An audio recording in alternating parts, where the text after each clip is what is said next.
Hi everyone. இங்கிலீஷ்க்கு வந்து நம்ம English 10th ஸ்டாண்டர்டுக்கு வந்து வீடியோ போட்டிருக்கோம்.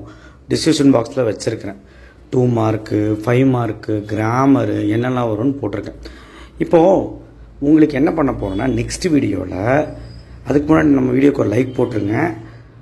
கண்டிப்பாக சப்ஸ்கிரைப் பண்ணிடுங்க. வாட்ஸ்அப் சேனல் லிங்க்கில் வந்து ஜாயின் பண்ணுங்கள். ஸோ என்னென்னா நோட்டீஸ் ரைட்டிங் 5 மார்க்கில் வரும்ல நோட்டீஸ் ரைட்டிங், அதுக்கப்புறம் லெட்டர் ரைட்டிங் வேண்டாம், நோட்டீஸ் ரைட்டிங் அவ்வளோதான். அட்வர்டைஸ்மெண்ட்டும் நீங்களே படிச்சுக்குவீங்க. பிக்சர் வியூக்கு காமனாக எழுதுகிற மாதிரி ஒரு ஒரு 5 பாயிண்ட், இது ரெண்டுக்கும் நான் பிடிஎஃப் தரேன். அண்ட் ப்ளஸ் 1 மார்க்குக்கு பிடிஎஃப் தரேன். இந்த பிடிஎஃப்பில் படிச்சிங்கனாலே நல்ல மார்க் எடுத்துடலாம். கிராமருக்கு என்ன பண்ணணுங்கிறது சொல்கிறேன், அதுக்கும் பிடிஎஃப் தர முயற்சி பண்ணுறேன். மீதி எல்லாமே உங்கள் guide way to success use பண்ணி 2 மார்க் 3 மார்க் படிச்சிங்கனாலே போதும் நான் சொன்னது. ஓகேவா? சரி, இப்போ பாரு 14 மார்க்கு.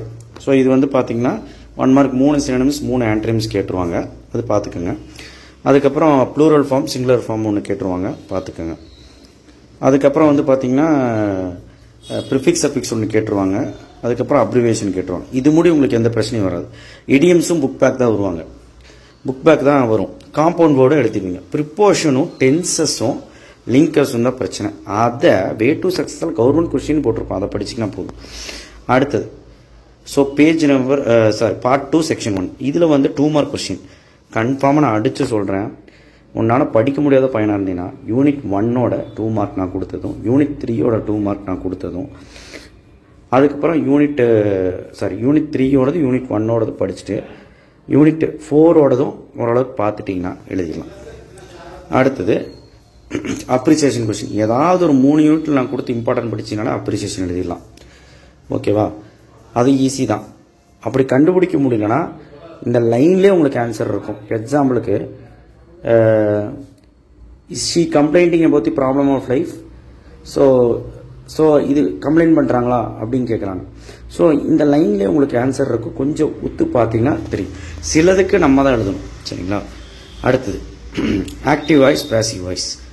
ஆக்டிவ் வாய்ஸ் பேசிவ் வாய்ஸில் சப்ஜெக்டை முன்னாடி போடுங்க, ஆப்ஜெக்டை பின்னாடி போடுங்க, சரியா? So my uncle give me a watch on my birthday. Sir so இது முன்னாடி வந்துடும், இது பின்னாடி வந்துடும். இங்கே சேஞ்சஸ் பண்ணணும். ஃபர்ஸ்ட் இது என்ன voice? My uncle gave me a watch on my birthday. இது வந்து பேசிவ்ல இருக்குது. ஸோ வாசு பை இந்த மாதிரி வந்தாலே உங்களுக்கு பேசிவ். ஆக்டிவாக மாற்றணும். ஸோ இதை வந்து நீங்கள் எப்படி மாற்றுவீங்க? ஆக்டிவ் வாய்ஸ் பேசிவ் வாய்ஸ் உங்கள் புக்கில் இருக்கிறதையாவது ஒழுக்கமாக பார்த்து போனால் ஒன்று எழுதிடலாம். பஞ்சுவேஷன் எழுதிடலாம், ஒன்றும் பிரச்சனை இல்லை. இங்கே என்னென்ன சேஞ்சஸ் இருக்குது இதெல்லாம் வந்து கேபிட்டல் லெட்டர் எழுதணும். ஸோ இது கேபிட்டல் லெட்டரு, அதுக்கப்புறம் இங்கே ஃபுல் ஸ்டாப்பு, அதுக்கப்புறம் Prospero be not so amaze daughter Miranda said Prospero. So இது வந்து கமா போட்டு இப்படி எழுதிக்கலாம், ஒன்றும் பிரச்சனை இல்லை. அடுத்தது ஜம்பிள் சென்டென்ஸ் எழுதிடுங்க, அவ்வளோதான். அடுத்தது 2 மார்க்கு ரோட் மேப்பு. ஒரு 3 இன்ஸ்ட்ரக்ஷன் சொல்லுங்கள் போதும், சரியா? அவங்களே 3 இன்ஸ்ட்ரக்ஷன் தான் கேட்பாங்க. 3 இன்ஸ்ட்ரக்ஷன் ஏடிஎம் சென்டருக்கு போகிற மாதிரி கேட்குறாங்க, வேறு எது வேணாலும் கேட்கலாம். ஸோ அதே மாதிரி இது 5 மார்க் பொறுத்த வரைக்கும் 4 லெசனுமே படிக்காதீங்க.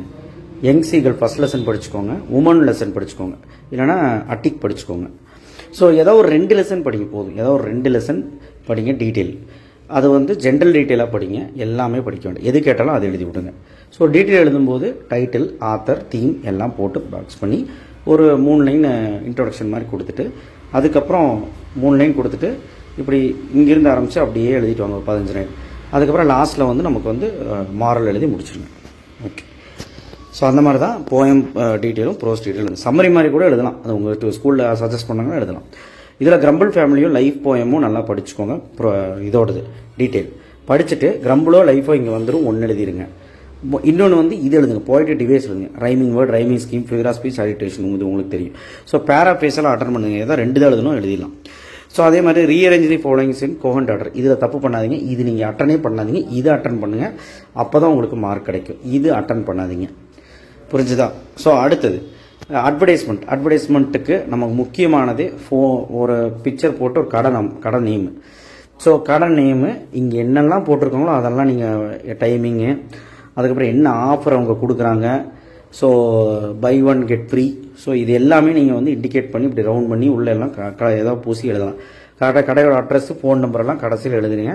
ஸோ இங்கேயே அட்ரஸ் கொடுத்துருங்க, ஃபோன் நம்பரோட போடுங்க. ஸோ அந்த மாதிரி எழுது. அடுத்தது லெட்டர் ரைட்டிங்கில் மிஸ்டேக் பண்ணிங்கன்னா நோட்டீஸ் ரைட்டிங் பாருங்கள். நோட்டீஸ் ரைட்டிங் கண்டிப்பாக கேட்பாங்க, எப்படி எழுதணும் அப்படின்னு சொல்லிட்டு நான் தனியாக உங்களுக்கு அந்த பிடிஎஃப் தரேன். பிக்சர் வியூவில் 5 பாயிண்ட் எவ்வளோ வீக் ஸ்டூடெண்ட்டாலும் எழுதுகிற மாதிரி இங்கே பிக்சரில் என்ன இருக்குது, பிக்சர் வந்து என்ன புரியுது, பிக்சரில் யாரெல்லாம் இருக்கா, ஸோ பிக்சரில் நீ என்ன நினைக்கிறேன், இந்த மாதிரி ஒரு 5 பாயிண்ட்டு நம்ம வந்து உங்களுக்கு பிரகாசமாக காமனாக எழுதுகிற மாதிரி நான் தரேன். அதை படிச்சுப்போம். சம்மரி வந்து ரஃப் டிராஃப்ட், ஃபேட் டிராஃப்ட்டுக்கு சூட்டபிள் டைட்டில் கொடுங்க. இன்னும் இதில் 4 எழுதுனா போதும், எரர் ஸ்பாட்டில் எழுதி மாட்டிக்காது. ஸோ ஏதோ ஒரு 4 எழுதிடுவேன். 5 மார்க்கில் லைவ் போயம் உங்களுக்கு ஒருபடியாக பாட்டுப்போம். உமன்ஸில் ஃபஸ்ட்டு 8 லைனாவது படி. நல்லா படிக்கிற குழந்தைங்க 2 போயமும் நான் ஃபுல்லாக படிச்சுட்டு போயிரு. அடுத்தது பேராகிராஃபில் சப்ளிமெண்ட்ரியில் ஜிக்ஸாக்கு டெம்பஸ்ட்டு காமனான டீட்டெயில் படிச்சுட்டு போ, எழுதிடு. அவனே ஹிண்ட்டு கொடுத்துருவான், எழுதிடு. ஸோ இந்த பேராகிராஃபும் நான் டீட்டெயில் எழுத சொன்ன மாதிரி எழுதணும். இல்லைனா நீங்கள் வந்து சம்மரி மாதிரி கூட எழுதிக்கலாம், சினாப்சிஸ் போட்டு. அடுத்த லாஸ்ட்டாக நீங்கள் தப்பு பண்ணக்கூடாது, இதை அட்டன் பண்ணாதீங்க, இதை அட்டன் பண்ணுங்கள். இதெல்லாம் சும்மாவே இங்கே படித்து பார்த்து ஆன்சர் பண்ணிடலாம். ஸோ உங்களுக்கு டைம் மேனேஜ்மெண்ட் தான் இங்கிலீஷ் முக்கியம். மீது எல்லாமே உங்களுக்கு ஈஸி தான். நீங்கள் பண்ணிட்டு போகிற வேலையை appreciation, prose question answer, detail, prose detail, poem detail, supplement detail இதுதான் படிக்க போகிறீங்க. தவிர கிராமரும் 1 மார்க்கும் ஸ்மார்ட்டாக இருந்தால் தான் அடிக்க முடியும். ஸோ இந்த கிராமர் அடிக்கிறதுக்கும் பிடிஎஃப்பும் நோட்டீஸ் ரைட்டிங்கும் முடிஞ்ச அளவுக்கு, அதுக்கப்புறம் உங்களுக்கு அந்த கிராமர் அடிக்கிறதுக்கும் இதுக்கெல்லாம் ஒரு தனி பிடிஎஃப் கிடச்சா உங்களுக்கு வந்து தனியாக தரேன். ஓகேவா? அதை நீங்கள் ஃபாலோ பண்ணிங்கனாலே போதும். ஓகேவா? தேங்க்யூ. சப்ஸ்கிரைப் பண்ணுங்கள், சப்போர்ட் பண்ணுங்கள். தேங்க்யூ.